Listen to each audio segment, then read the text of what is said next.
हाय दोस्तों, मेरा नाम है नरदेश्वर और आपका मोस्ट वेलकम है मेरे यूट्यूब चैनल एनडी ऑक्सफोर्ड पर।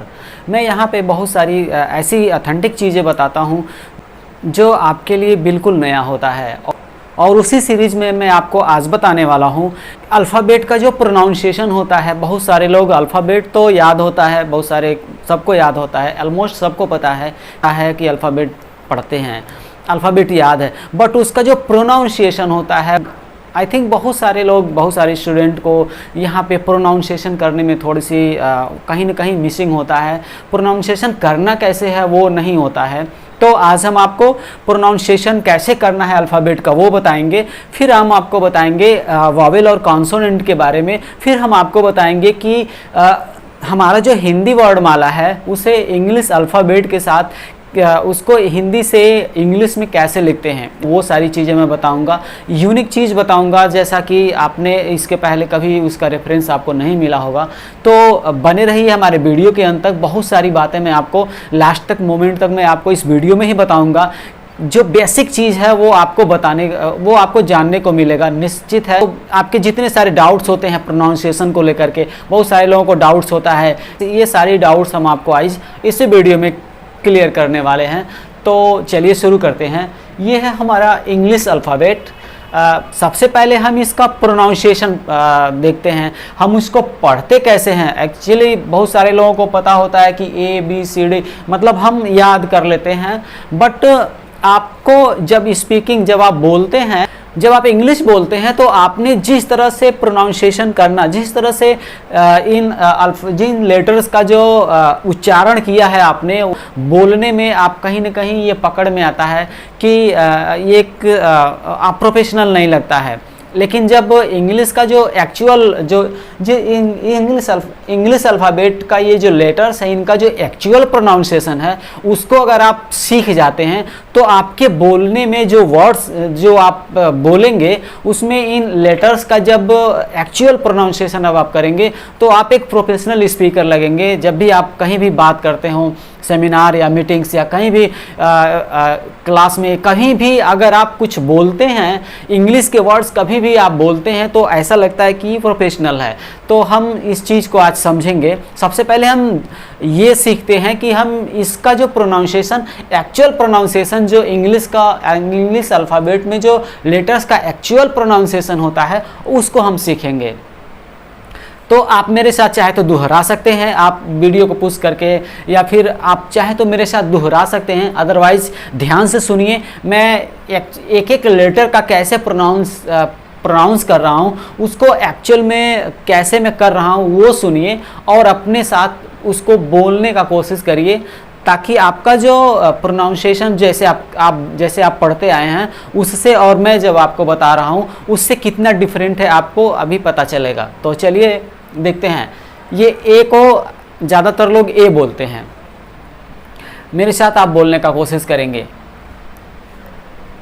A B C G E F G H I J K L M N O P Q R S T U V W X Y Z। मैं इसको फिर एक बार दो बार दोहराता हूँ, फिर एक बार इसको सुनिए। A B B C C G G E E F F G Z H H I J Z K K L M, M, N, N, O, O, P, P, Q, Q, R, R, S, S, T, T, U, U, V, V, W, W, X, X, Y, Y, Z, Z.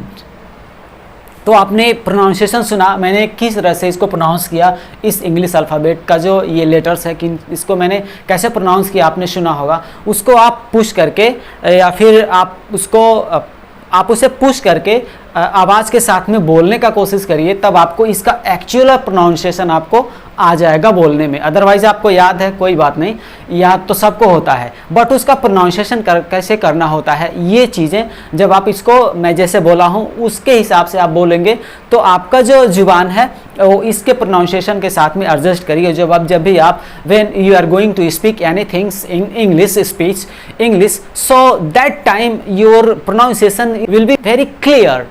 तो I think ये चीज़ें आप समझ गए। आप इसको push करके video को बार बार उसको रिवर्स करके आप सुन लीजिएगा। अदरवाइज मैं अब आपको बताता हूँ इस इंग्लिश अल्फ़ाबेट के जो वॉवेल और कॉन्सोनेंट हैं उनमें क्या डिफरेंट है, उनका प्रोनाउंसिएशन कैसे होता है। अब यहाँ देखिए, इंग्लिश अल्फ़ाबेट में 26 लेटर होते हैं, जिसमें से 5 वॉवेल होते हैं, 21 लेटर्स कॉन्सोनेंट होते हैं जिन्हें हिंदी में व्यंजन कहा जाता है और वॉवेल को हिंदी में स्वर कहा जाता है। इन्हीं दोनों की सहायता से हिंदी के जो शब्द होते हैं इन दोनों की सहायता से लिखते हैं। जैसे मान लीजिए मुझे हिंदी का एक शब्द मैंने राम, अब इसको इंग्लिश में लिखने के लिए हम रॉ के लिए आर ले लिए और एम के लिए मॉ ले लिए, लेकिन यहाँ आ की मात्रा के लिए हमको यहाँ से ए लेना पड़ता है। ये हो गया राम।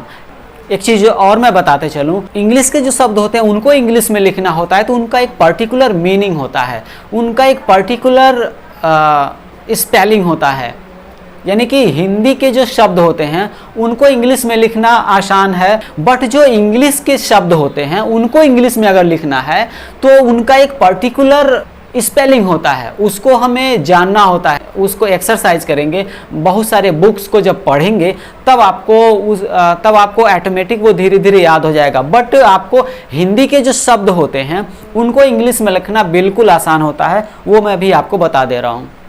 हिंदी वर्णमाला को भी समझ लेते हैं। हिंदी वर्णमाला के साथ में जो हमारे इंग्लिश अल्फ़ाबेट के जो अक्षर होते हैं, कौन कौन से लेटर्स मिल करके कौन से हिंदी वर्णमाला के अक्षर को बनाते हैं।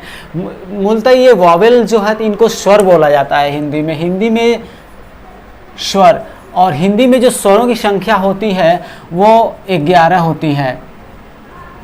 11 स्वरों की संख्या होती है। यहाँ 13 दिया हुआ है, 13 मैंने लिखा है। यानी कहने का अगर पूछा जाए आपसे कि हिंदी के मूल स्वर कितने होते तो 11 होते हैं, लेकिन कुल स्वरों की संख्या अगर पूछता है तो वो 13 होता है। 52 लेटर्स कंसीडर करते हैं हम हिंदी वर्णमाला में।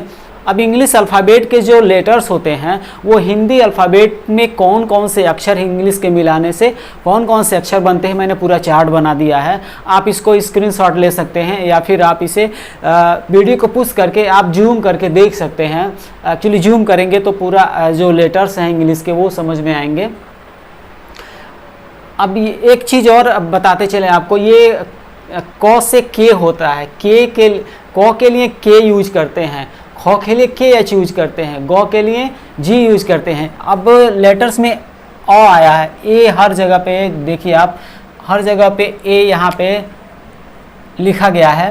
तो इसका कहने का मतलब ये है कि हम जब भी प्रोनाउंस करते हैं किसी भी लेटर का, हिंदी स्पेशली हिंदी का जो वर्णमाला की, जैसे क, तो क जब भी हम बोलते हैं तो क के साथ में अ की मात्रा, ऐसा महसूस है क, हम सिर्फ क नहीं बोल सकते, हम बोलते हैं क, तो क के साथ अ भी जुड़ा होता है, इसीलिए ए को लिखा जाता है क। ख तो के एच से ख हो जाएगा, पर हम ख बोलते हैं तो हमारा जो जब हम प्रोनाउंस करते हैं ख को तो उसके साथ में ए अ भी आता है, तो इसलिए के एच ए लिखते हैं। तो इसका नोट्स बना लीजिए कौन से अक्षर से कौन सा अक्षर मिलता है। अब इसको जानने के बाद अब आपको एक्सरसाइज करना है। जैसे मुझे लिखना है मोहन, मान लीजिए मोहन लिखना है, मोहन आपको, तो हिंदी वर्णमाला का जो मो है उसके लिए हमने इंग्लिश अल्फ़ाबेट का लेटर्स हमने एम लिख दिया। अब ओ की मात्रा के लिए यहाँ ओ लिखा है तो हमने ओ की मात्रा के लिए ओ लिख दिया मो। उसके बाद लिखेंगे H A N, Mohan. N जो लेटर है इसके बाद कोई लेटर्स नहीं है, तो अगर हम ए लिखेंगे तो आ का उच्चारण ऑटोमेटिक आ जाएगा, मोहना हो जाएगा। लेकिन जो ही हम इसको हटा देंगे तो मोहन, मोहन जैसे हम प्रोनाउंस करते हैं मोहन को, तो मोहन न बोलते हैं ना कि ना बोलते हैं, मोहना नहीं बोलते हैं, हम ये बोल रहे हैं मोहन। तो जब न बोलेंगे तो न के आगे ए नहीं लिखेंगे, हम बस लिखेंगे मोहन। अब आप इसको एक्सरसाइज करिए। आप बहुत सारा जैसे सिटीज़, शहरों के नाम लिखिए, आप अब बहुत सारे जगहों के नाम लिखिए, लोगों के नाम लिखिए, नाम और उसके साथ में इन अक्षरों का यूज करके आप एक्सरसाइज कीजिए, तब आपको कोई भी डाउट्स नहीं रह जाएगा। इंग्लिश के जो शब्द होते हैं उसको अगर इंग्लिश में लिखना होता है तो उसकी प्रॉपर एक स्पेलिंग होती है, उसको आपको एक्सरसाइज में जब आप पढ़ेंगे, बुक्स पढ़ेंगे या जितना ही आप एक्सरसाइज करेंगे तब आपको देखेंगे उन शब्दों को, तब आपको उनकी स्पेलिंग याद हो जाएगी। अदरवाइज़ अब आपको हिंदी के शब्द लिखने हैं तो इसकी सहायता से आप हिंदी के शब्द बना सकते हैं, लिख सकते हैं। तो आज की वीडियो में बस इतना ही। मैं अगली वीडियो में कुछ और बेसिक कॉन्सेप्ट बताऊंगा आपको। तो तब तक के लिए मेरे इस वीडियो को लाइक करिए, सब्सक्राइब करिए, अपने फ्रेंड्स को शेयर करिए। Thank you, many thanks for watching me.